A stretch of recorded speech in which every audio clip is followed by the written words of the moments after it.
Interaksi manusia dengan lingkungan alam, sosial, budaya, dan ekonomi.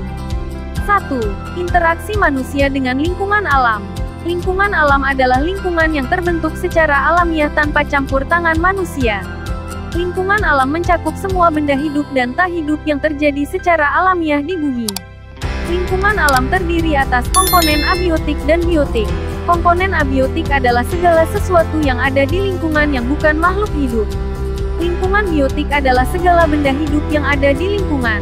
A. Pemanfaatan sumber daya alam. Pemanfaatan sumber daya alam adalah interaksi manusia dalam menggunakan sumber daya alam untuk memenuhi kebutuhan sehari-hari. Sumber daya ini dapat berupa sumber daya alam yang dapat diperbaharui dan sumber daya alam yang tidak dapat diperbaharui. B. Produksi limbah. Produksi limbah adalah interaksi antara manusia dan alam yang bersifat negatif. Kegiatan manusia dapat menghasilkan berbagai macam polutan yang dalam berbagai bentuk seperti asam hitam, limbah kimia, sampah plastik, sampah organik, bahkan zat radioaktif yang dibuang ke lingkungan. Limbah tersebut memberikan dampak buruk pada lingkungan alam, membuatnya tercemar dan melukai makhluk hidup di dalamnya. C. Perlindungan alam. Perlindungan alam adalah interaksi antara manusia dan alam yang menguntungkan. Produksi limbah menyebabkan rusaknya alam, sehingga perlindungan alam dilakukan untuk memperbaiki lingkungan yang tercemar. 2. Interaksi manusia dengan lingkungan sosial. Proses sosial adalah suatu interaksi atau hubungan saling mempengaruhi antar manusia. Proses sosial ini akan terjadi kalau ada interaksi sosial. Interaksi sosial adalah hubungan-hubungan antara orang perorangan, antara kelompok manusia, maupun antara orang perorangan dan kelompok manusia. Dalam interaksi sosial, hubungan yang terjadi harus secara timbal balik dilakukan oleh kedua belah pihak. 3. Interaksi manusia dengan lingkungan budaya. Manusia tidak bisa hidup sendiri untuk memenuhi seluruh kebutuhan hidupnya. Manusia mempunyai kecenderungan untuk hidup berkelompok dan bermasyarakat. Dalam kehidupan bermasyarakat, kita harus dapat beradaptasi dengan lingkungan, termasuk dalam hal perilaku, aturan, nilai, norma, kepercayaan dan adat istiadat yang berlaku di lingkungan tersebut. 4. Interaksi manusia dengan lingkungan ekonomi. Lingkungan ekonomi adalah faktor ekonomi yang memengaruhi jalannya usaha atau kegiatan ekonomi.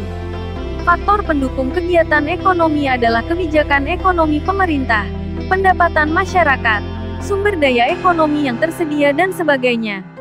Sumber daya ekonomi adalah alat yang digunakan untuk memenuhi kebutuhan manusia, baik berupa barang maupun jasa. Sumber daya alam, tenaga kerja, modal dan kewirausahaan merupakan sumber daya ekonomi. Permasalahan sosial di sekitar kita. Setiap warga negara mempunyai tanggung jawab yang harus dilaksanakan sesuai perannya di dalam masyarakat. Salah satu bentuk tanggung jawabnya adalah melaksanakan nilai-nilai Pancasila sebagai dasar negara. Nilai-nilai dalam Pancasila menjamin terjadinya masyarakat yang saling menghargai demi kepentingan bersama. Apa saja akibat yang akan terjadi bila anggota masyarakat tidak melaksanakan tanggung jawabnya? Salah satu akibatnya adalah terjadinya masalah sosial. Berikut ini adalah jenis-jenis permasalahan sosial yang terjadi di lingkungan masyarakat. 1. Sampah. Salah satu kebiasaan tak terpuji adalah membuang sampah sembarangan. Warga masyarakat membuang sampah dapur di parit, di saluran air atau di sungai. Sampah pasar, sampah toko, dan sampah kantor banyak berserakan sampai ke jalan raya, karena tak tertampung di bak sampah. Hal ini terjadi karena banyak orang tidak bertanggung jawab menjaga lingkungan mereka dengan membuang sampah sembarangan. 2. Kali atau sungai yang kotor. Kali atau sungai kadang-kadang dijadikan tempat pembuangan sampah bagi warga masyarakat, pabrik-pabrik atau industri-industri. Juga banyak yang membuang limbah ke kali tanpa diolah terlebih dulu. 3. Bangunan liar. Bangunan liar sering kita jumpai berada di atas saluran air, di trotoar, di taman-taman kota dan di kolong-kolong jalan layang. Pada umumnya bangunan liar berupa bangunan sementara yang didirikan di tempat yang tidak seharusnya. Hal ini akan menyebabkan masalah kesehatan dan kebersihan lingkungan yang menimbulkan ketidaknyamanan masyarakat pada umumnya. 4. Kemacetan lalu lintas. Kemacetan lalu lintas sering terjadi pada saat jam berangkat sekolah atau jam berangkat kerja.